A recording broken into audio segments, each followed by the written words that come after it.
राधे राधे मित्रों। तो मित्रों, आप लोग राधा कृष्णा के अगले एपिसोड में देखेंगे कि मित्रों, वीडियो शुरू करने से पहले अगर आप हमारे चैनल पर नए हैं और अभी तक हमारे चैनल को सब्सक्राइब नहीं किए हैं तो चैनल को कर लीजिए सब्सक्राइब और बेल आइकन को दबाकर ऑल पर कीजिए ताकि इस चैनल पर वीडियो अपलोड हो तो सबसे पहले आपके पास पहुंचेगा।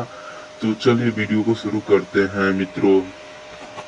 राधे राधे दोस्तों, आज के एपिसोड में बात करेंगे। यहाँ भार्गवी के पास भार्गवी की माता आती हैं और कहती हैं, भार्गवी बाहर राजकुमार बासु आए हैं, तुम्हारी प्रतीक्षा कर रहे हैं, तुम जाओ, तुम्हारे बाबा को मैं बुला कर लाती हूँ। तभी यहाँ पर राजकुमार के पास भार्गवी आती हैं। तभी भार्गवी कहती हैं, राजकुमार आपको मुझसे बात करनी थी। तभी राजकुमार कहता है, हाँ, कुछ महत्वपूर्ण तुमसे भी और तुम्हारे बाबा से भी। तुम्हारे विवाह की बात मेरे साथ चल रही है। यदि उसके पश्चात भी यदि तुम श्रीनिवास से उपहार ले रही हो तो कुछ न कुछ तो कारण अवश्य होगा। तभी भार्गवी कहती हैं, किंतु आप कारण क्यों जानना चाहते हैं? तभी ऋषि भृगु की आवाज आती है कि कारण तो मुझे भी जानना है। तभी यहाँ ऋषि भृगु आ जाते हैं और कहते हैं, किंतु कारण बताने वाला कहाँ है? तभी यहाँ श्रीनिवास आ जाते हैं। तभी राजकुमार कहता है, सब लोग यहाँ तुम्हारे उत्तर की प्रतीक्षा कर रहे हैं श्रीनिवास। तभी ऋषि भृगु कहते हैं, हाँ श्रीनिवास, तो बताओ, भार्गवी को इतने सारे कमल के पुष्प देने का क्या कारण था? तभी यहाँ दरवाजे पर कोई आता है। तभी ऋषि भृगु कहते हैं, इस समय कौन आया होगा? तभी श्रीनिवास कहते हैं, शायद मेरा उत्तर आया होगा, मैं अभी खोलकर देखता हूँ। तभी श्रीनिवास दरवाजा खोलते हैं तो यहाँ पर एक ब्राह्मण आते हैं। तभी वह ब्राह्मण ऋषि भृगु से कहते हैं, मुझे आपसे एक महत्वपूर्ण बात करनी है। मैं एक समस्या में हूँ ऋषिवर। मेरा घर तो आपने देखा ही है, छोटा है और विद्या के विवाह की बात चल रही है। वर पक्ष थोड़ा संपन्न है, वर पक्ष बड़ा आयोजन करना चाहता है और मुझ जैसे निर्धन ब्राह्मण के पास धन कहाँ से आया? आप कुछ मेरी सहायता करते हैं। आपका घर तो बड़ा है, यदि विवाह यहाँ से हो जाए तो समस्या ही दूर हो जाएगी। ईश्वर की कृपा से राजकुमार भी यहाँ उपस्थित हैं। मेरी विनती है कि वो थोड़ी मेरी आर्थिक सहायता कर दें। तभी राजकुमार मन में सोचते हैं, यदि मैंने सबके सामने सहायता करने से मना कर दिया तो भृगु और भार्गवी दोनों को लगेगा कि मैं स्वार्थी हूँ और मेरा खेल चौपट हो जाएगा।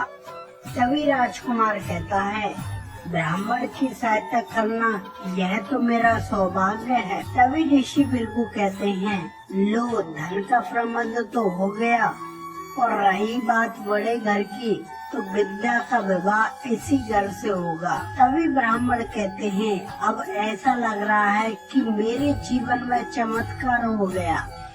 तभी ब्राह्मण कहते हैं, अब मैं घर जाकर सबको यह संदेश देता हूँ कि हमारी सहायता ऋषि भृगु और राजकुमार वासु कर रहे हैं। तभी राजकुमार कहता है, चलो, विद्या की समस्या तो हल हो गई। अब जिस कार्य के लिए आए हो श्रीनिवास, वो कार्य पूरा कर लें।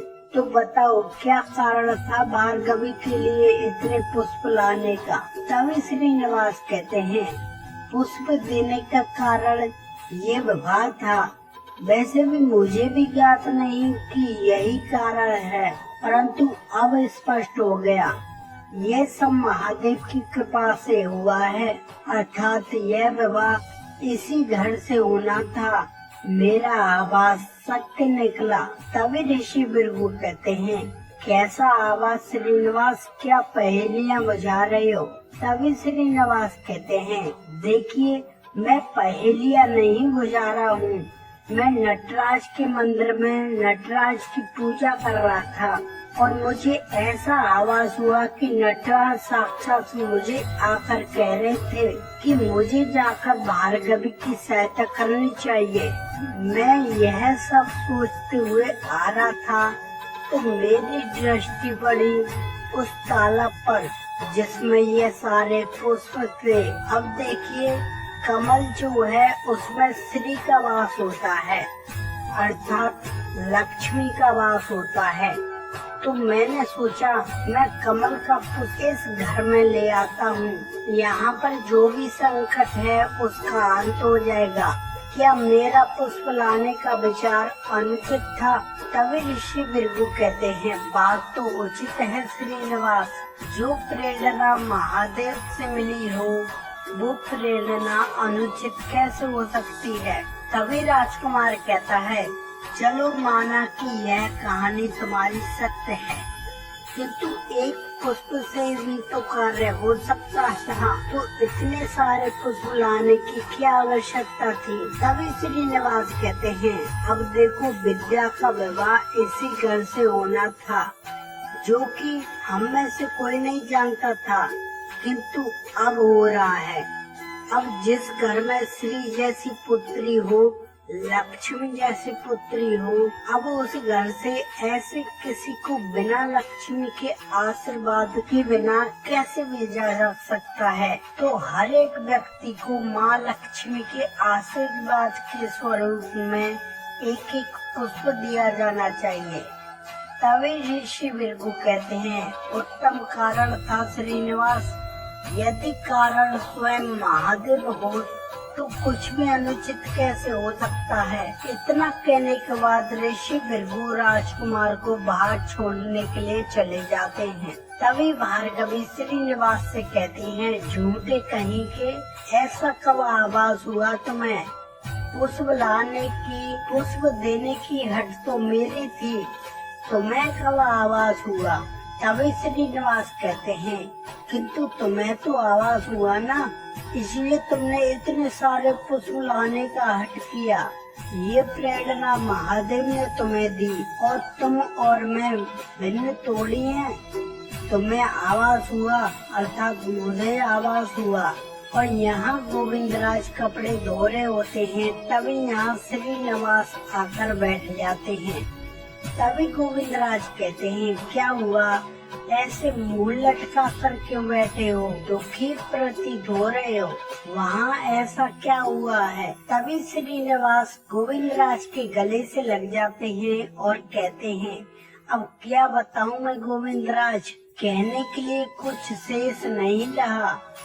तभी गोविंदराज कहते हैं, कहीं ऋषि भृगु ने तुम्हें कोई श्राप प्राप्त तो नहीं दे दिया? तभी श्रीनिवास हंसने लग जाते हैं। तभी गोविंदराज चिंतित होते हुए कहते हैं, श्री कहीं तुम्हारे मस्तक पर कोई आघात तो नहीं हुआ है, या फिर ऋषि भृगु का कोई भयानक श्राप है ये? तभी श्रीनिवास कहते हैं, नहीं, मुझे श्राप नहीं मिला है, मुझे तो साथ मिला है, मेरी बात मानी गई है। और यहाँ भार्गवी विद्या के विवाह के लिए रिश्तेदारों की सूची बनाती है।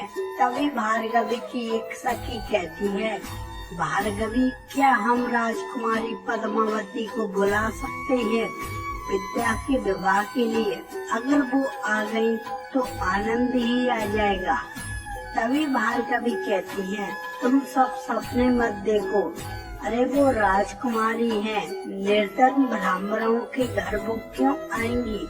तभी भार्गवी की सखियां कहती हैं, हम जानते हैं भार्गवी कि वो राजकुमारी है, किंतु यह विवाह तुम्हारे घर से हो रहा है। ऋषि भृगु वो तो राजपुरोहित हैं, फिर तो हम उन्हें बुला ही सकते हैं।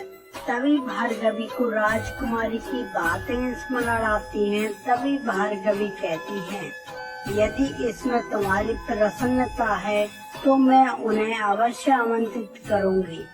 तभी भार्गवी पद्मावती का नाम सबसे ऊपर लिख देती हैं और यहाँ राजकुमारी श्रीनिवास की प्रतीक्षा करती हैं। तभी राजकुमारी गोविंदराज से कहती हैं, श्रीनिवास कहाँ है? मैं उसकी कब से प्रतीक्षा कर रही हूँ। तभी गोविंदराज कहते हैं, राजकुमारी श्रीनिवास तो विवाह की तैयारियों में लगा हुआ है। कदाचित जल्दी जल्दी में तुम्हें बताना भूल गया होगा कि उसे आने में देरी हो जाएगी। तभी राजकुमारी को भार्गवी की बातें स्मरण आती हैं और कहती हैं, श्रीनिवास विवाह की तैयारियों में लगा है और